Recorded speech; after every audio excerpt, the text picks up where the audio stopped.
எல்லாருக்கும் வணக்கம். உங்களுக்கு நான் டியூபர்குலோசிஸை பற்றி சொல்ல போகிறேன்.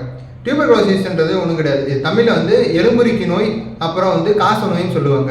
இது எது மூலியமாக வருதுன்னு பார்த்தீங்கன்னாக்கா பாக்டீரியா மூலியமாக வருது. இது எந்த பார்ட்ஸில் வந்து அஃபெக்ட் ஆகும்னு பார்த்தீங்கன்னாக்கா நுரையீரல் அஃபெக்ட் ஆகிட்டு மற்ற வகையான பார்ட்ஸுக்கெல்லாம் வந்து பரவக்கூடிய வாய்ப்புகள் இருக்குது. இது வந்து 85% வந்து நுரையீரல் தான் அஃபெக்ட் ஆகும்.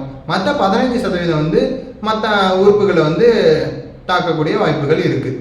காசமே வந்துச்சுன்னா அதுக்கான அறிகுறிகள் என்னென்ன இருக்குன்னு பார்த்தீங்கன்னா, தொடர்ச்சியான ஒரு இருமல் இருக்கும், மூச்சு விடுறதுக்கு கஷ்டப்படுவாங்க, நம்மளோட உடல் எடை வந்து அதிக அளவில் குறையும், அப்புறம் நம்ம சளியை வந்து வெளியே துப்புவோம் இல்லையா, அது வந்து ரத்த கலந்து இருக்கலாம், நெஞ்சு வலி வந்து அதிக அளவில் ஏற்படும். இது எதனால் வருது அப்படின்னு பார்த்தீங்கன்னா, மைக்கோபாக்டீரியம் டியூபர்குலோசிஸ் அப்படின்ற ஒரு பாக்டீரியா மூலமாக வரும். இந்த பாக்டீரியா நம்ம உடம்புல போயிட்டு நம்ம நுரையீரலில் வந்து பாதிக்கும். அது மூலமாக வரும். புகைப்பிடிக்க பழக்கம் இருக்கிறவங்களுக்கு அதிகமாக இது வரதுக்கு வாய்ப்பு இருக்குது.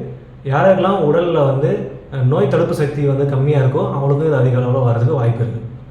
இது எப்படி பரவுதுன்னு பார்த்தீங்கன்னாக்கா, போதுமான அளவுக்கு காற்றோட்டம் இல்லாத இடத்துல அதிகமான ஜனத்தொகை வந்து கூட்டுறது மூலியமாகவும், நம்ம இரும்பும் போதும் தும்பும் போதும் நம்ம முகத்தை வந்து மூடாமல் தும்புறது மூலியமாகவும், நம்ம வந்து எச்சில் வந்து அந்த தேவையில்லாத இடத்துல வந்து துப்பிட்டே இருக்கிறது மூலியமாகவும் இது பரவுறதுக்கான வாய்ப்புகள் நிறைய இருக்குது.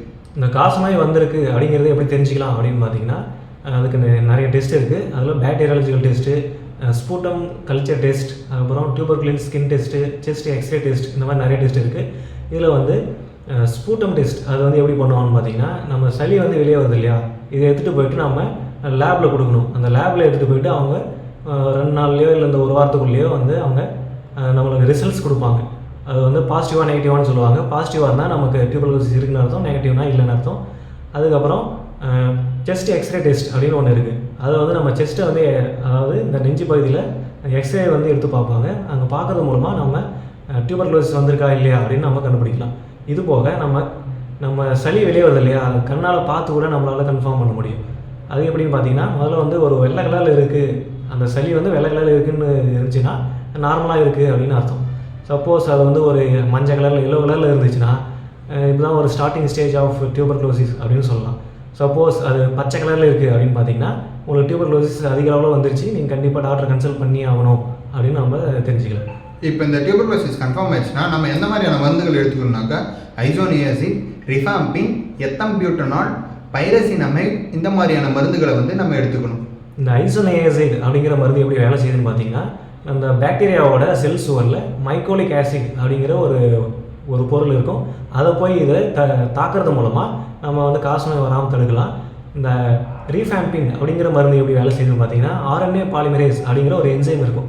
அந்த என்சைம் வந்து எதுக்கு யூஸ் ஆகுது அப்படின்னு பார்த்தீங்கன்னா, அந்த பாக்டீரியாவை அடுத்தடுத்து வளர்ச்சி அடைகிறதுக்கு அந்த என்சைம் யூஸ் ஆகும். அந்த என்சைமை போய் தடுக்கிறது மூலமாக நம்ம காசநோய் வராமல் தடுக்கலாம். இது எப்படி வராமல் ப்ரிவென்ஷன் பண்ணுறதுனாக்க, நம்ம வந்து மாஸ்க் போட்டுக்கணும். அதுக்கப்புறம் வந்து வருஷத்துக்கு ஒரு முறையாச்சும் நம்ம வந்து செக்கப் பண்ணிடணும். அதுக்கப்புறம் வந்து BCG வேக்சின் அப்படின்னு ஒரு வேக்சினை போடுவாங்க. அது நம்ம குழந்தையிலே இந்த வேக்சினை வந்து போட்டுடணும். போதுமான அளவுக்கு காற்றோட்டம் இருக்கக்கூடிய இடத்துல நம்ம வந்து வசிக்கணும். அது மாதிரி சூரிய ஒளியும் நம்ம உடம்புல வந்து பட்டுகிட்டே இருக்கணும். இந்த மாதிரியான ப்ரிவென்ஷன்லாம் நம்ம எடுத்துக்கிட்டோம்னா இந்த நோயை வந்து வரதை வந்து முற்றிலும் தவிர்க்கலாம். நாங்கள் சொன்ன இன்ஃபர்மேஷன்லாம் வந்து உங்களுக்கு போதுமானதாக இருக்கும்னு நினைக்கிறேன். உங்களுக்கு வேறு ஏதாவது இன்ஃபர்மேஷன் வேணும்னா இங்கே கீழே கமெண்ட் பண்ணுங்கள். நன்றி, வணக்கம். வணக்கம்.